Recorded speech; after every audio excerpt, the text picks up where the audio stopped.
Ready. Hi, it's Ed Lyons at Flint & Partners Optometrists and from Ed Lyons Sports Vision, and today we're with Paul, who's come in to have a sports vision assessment and to help to work on his eye dominance issue. So Paul, what brought you to come see me today?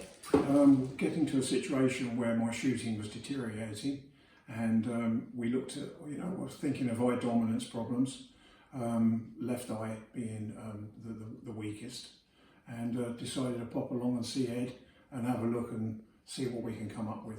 And all the different things that we've been through today has really showed what needs to be done. Yeah, absolutely. One of the things that you started to do, which is really good, is you developed a particular method of closing an eye on a certain target. And as we talked about, consistency of that approach is really, really important. There's lots and lots of myths about eye dominance, some of which we're going to do some myth busting videos on probably later on in the year, which should be quite interesting. As long as we do the same thing consistently, we can actually overcome quite a few of the issues that eye dominance problems cause. In your case, as we found, when we close the left eye, we're then relying on the right eye doing all of the visual work. And when we're shooting in the current spectacles, these are some nice Ray-Ban varifocals, which are great for everyday life, but for shooting they're not necessarily ideally set up. So with a varifocal, the clear part is in the middle. As soon as you start to look into the periphery of the lens, you get into what we call the aberration zone, where the lens becomes a little distorted and the focus bleeds off. We can also see from these spectacles that they do tend to sit a little bit on the low side, but for general purpose that's fine. But as soon as we're into the gun, our eyes are generally elevated and laterally displaced. And what that was meaning was that we were starting to look through the top of the frame and also into the aberration zone as well. So as soon as we start to take the left eye out of the equation, the right eye is then compromised because we haven't got good enough vision. One of the things that happens with people who need to wear spectacles is if they wear varifocals, sometimes we can find that that creates a head lift because they're subconsciously trying to look through the correct part of the lens rather than looking through the frame or through the aberration zone. So you'd already got some pillar glasses, which are great. So we've got these nice Fila X6 frames. And what we talked about doing was using a prescription insert to go inside.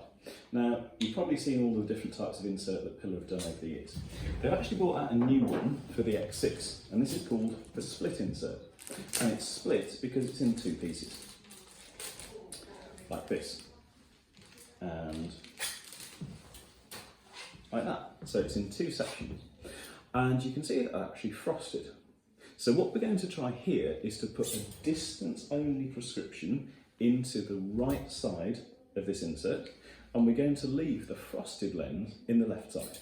So with the insert, you simply slide these little tabs up into the vents and it clips in.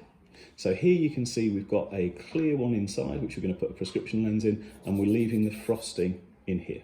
So we're going to have a nice, sharp, crisp, clear picture in a product that sits up nice and high with no peripheral aberration, and we're going to occlude that left eye using the frosted part.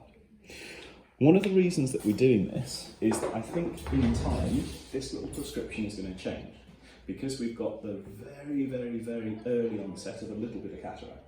And cataract is totally normal. We'll all get it if we live long enough. It just happens, particularly if we spend a lot of time outside, because UV light can actually cause cataracts to develop a little bit earlier and a bit younger. And often when a cataract develops, the prescription will change. So a long-sighted person typically becomes a bit less long-sighted, and a short-sighted person often becomes more short-sighted.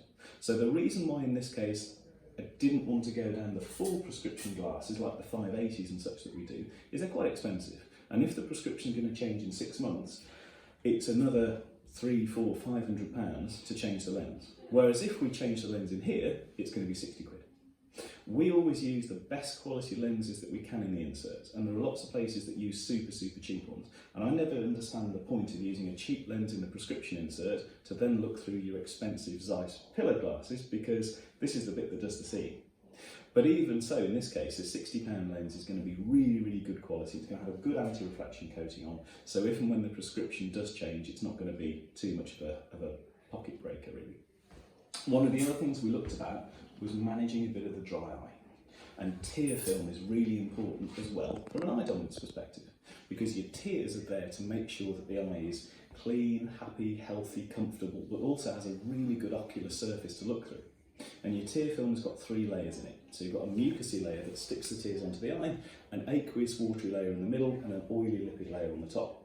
Now in your case, the little meibomian glands, which are around the lids, are slightly blocked up, and that's the part that produces the oily layers of the tears. So what happens with yourself is occasionally that tear film starts to evaporate.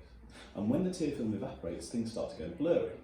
And what we did with yourself was we actually used our Topographer to take some videos. So if you want to have a little look at this screen, we can see here, if we just play the video through, how all of these different colours are changing. And that shows us inconsistencies in that tear quality. Now obviously, if we've got inconsistencies in the clarity of that layer that's going over, it's not going to give you the best vision.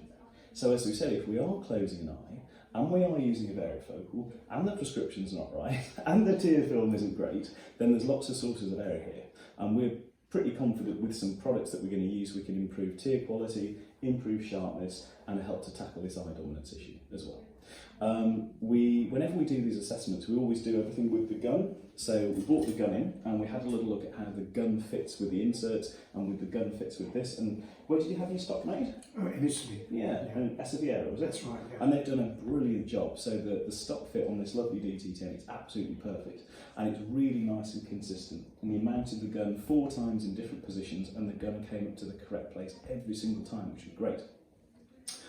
Interestingly, when we did the eye dominance assessment, we found that with the hole in the hand test, which is called the Dolman test, people can use like rings of a CD or anything with a little aperture, you were choosing the right eye all the time, which is great.